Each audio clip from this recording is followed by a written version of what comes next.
everybody! Today I want to tell you guys about our police canine. We get asked questions about our canine and how we got him and does he live with us and all of these things. So many questions all the time. I want to fill you in on some of those details. Let's get started.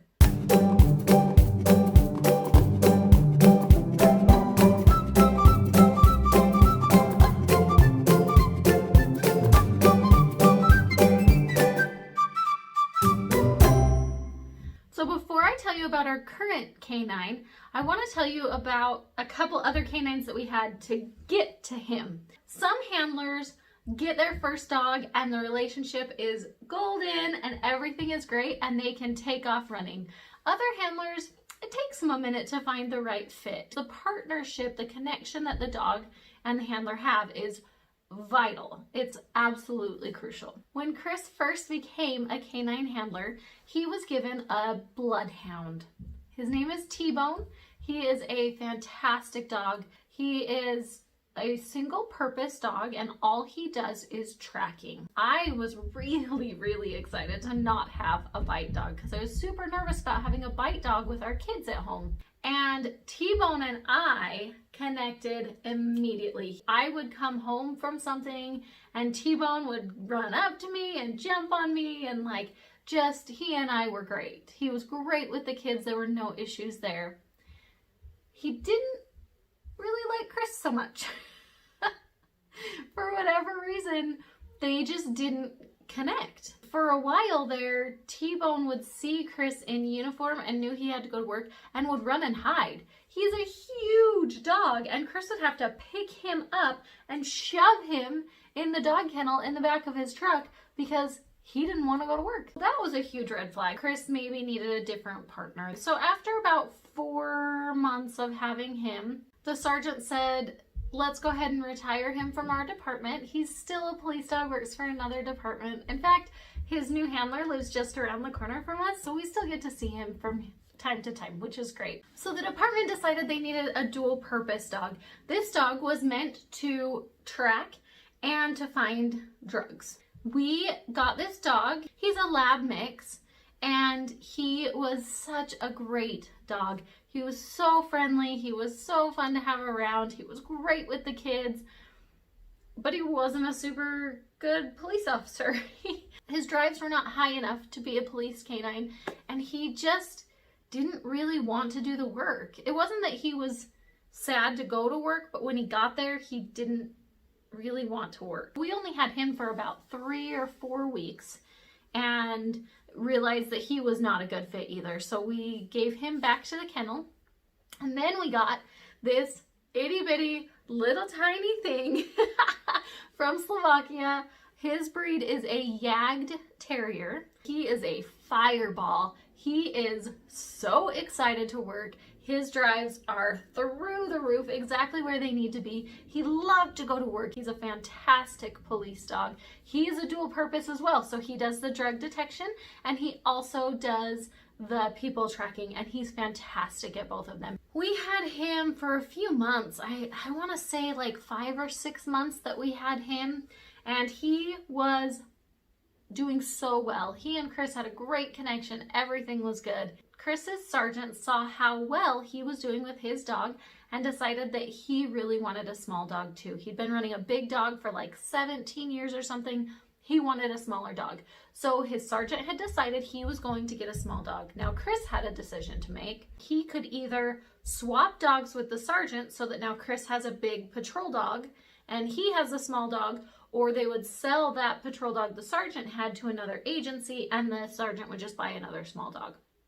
So Chris came home to me and we had many conversations about potentially getting this bite dog. Real talk here, I was terrified. I was terrified to bring this dog home because he was already almost 3 years old by the time we got him. So he's a little bit older as far as like some of his habits are set. He's not used to little kids. His sergeant doesn't have any young kids. I was so scared to bring home this dog that is trained and encouraged to bite people and invite him into our home with my small children. That seemed crazy. That did not seem like a very smart thing to do. I actually went down to the area where they train the dogs, and I met another handler who has a patrol dog and who has young children, and he showed me videos of the dog laying on the living room floor and like babies are crawling all over him and he doesn't care. And we talked for a couple of hours actually about what it's like and how to keep my family safe. I also had some conversations with his wife to ask questions from her perspective. After those conversations, I felt a little bit better, but I was still uncertain which way I needed to go. And as I was driving home that day from Chris's work, all of a sudden I had this overwhelming feeling that Chris needed that big dog, that Chris needed to have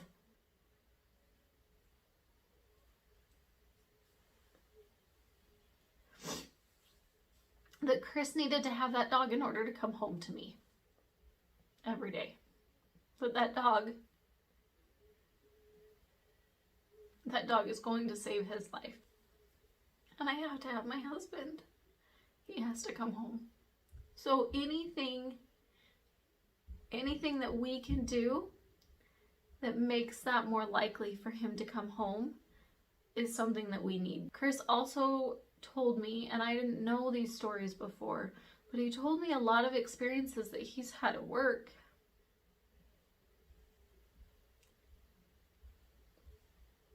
that were very close to him not coming home, that were incredibly dangerous, and were situations that if he had had a patrol dog, that it would have been ended so quickly. I knew in that moment, driving home, that we would have that dog, but I was still scared. And when Chris shared all of these different experiences with me that night after he got home, I knew that no matter what my hang-ups are, that dog needs to be Chris's partner. So despite my fears, we went with it. You guys, I can't even tell you, he's incredible. He's such a great dog, and I'm so glad that we have him. I want to introduce you to him. Let's go.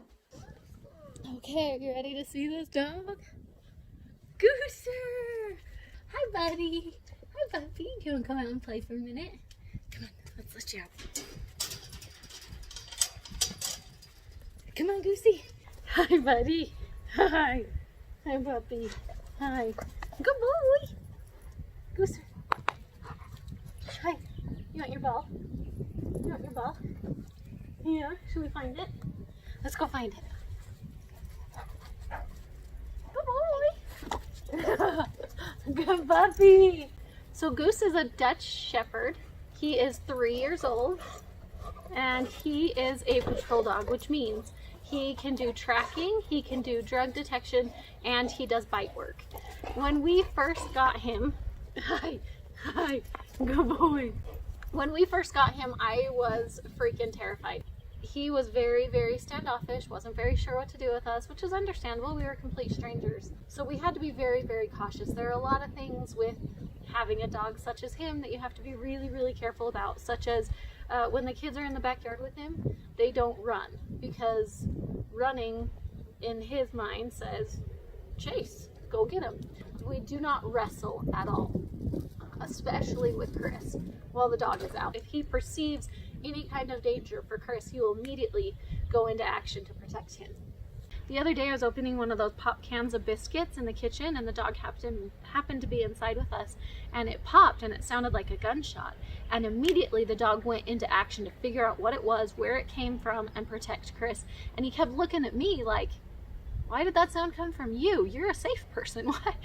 That doesn't make sense. Some other safety things that we have to think about. He does not roam the backyard on his own. He could clear this 6-foot fence easy. He's always either with us in the back or he's in his dog run, to keep him safe and to keep everybody else safe from him, and to make sure that we don't lose him. He does come inside the house every once in a while, usually only when Chris is home, and we always make sure that he's got something in his mouth. You can see he's got his tongue right now. Every once in a while, we'll give him like a stick or a tug or something like that he just carries around with him. But the Kong is by far his favorite. It's just to make sure that his mouth is occupied, make sure his mouth has something to do so that he's less likely to want to bite. Sometimes when he gets excited, he starts to nip a little bit, and so we have to be careful about that. At home, he's very relaxed and wants to be pet and is happy to be here. As soon as he sees Chris in uniform, though, it is game time, right? He immediately goes into cop mode. If you are anywhere near his truck, he is very, very protective of his truck and does not want anybody near it for any reason. There have been a couple of times that I'll ride in the truck with Chris while Chris is in uniform and Goose is in the back, and Goose will even nip at me when we're in the truck because that's his domain. Even the kids and I are not immune to the cop mode of Goose once he turns that on. It took months for us to get to the point where we were comfortable just kind of hanging out with him like this. So we've had Goose now for probably 6 months, and it's only been the last probably 2 months or so that he has really let me pet him. I kind of coaxed him into liking me by giving him treats and taking him out and throwing the Kong for him so that he could chase it, and just kind of spending time with him and really acclimating him to me. And we're really good now. He's a great, great dog. I'm really impressed by the things that he's done and the partnership that he and Chris have together. They're pretty incredible. And he's just kind of a goof. He's kind of a dork. So he fits in well around here. Right. So as you can see, that dog has so much energy.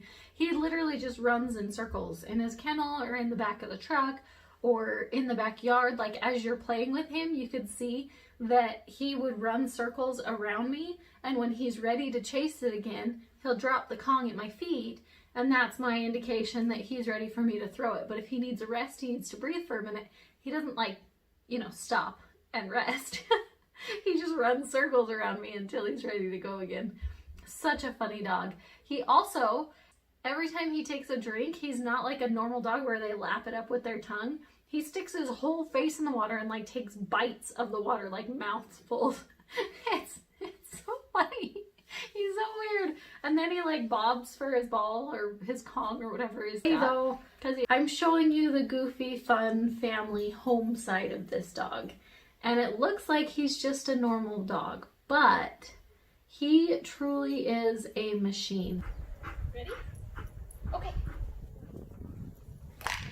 He knows exactly what to do. He is so obedient to Chris, and he will get the job done. He is a force to be reckoned with. We actually have a friend, his name's Scott, his wife is Amber. They came over to our house the other day before pandemic. Amber had never met the dog before, so we went out and we were introducing her to the dog. Well, Scott only knew the dog from the first day that he came to our house because he helped build the dog run, and from work because he's an officer as well. So when Chris started opening that kennel, letting the dog out around them, Scott, you could see it on his face. He was like, what is happening? He was freaking out. Then he saw the dog and how happy he was and just running around. He was like, oh, that is not the dog I know.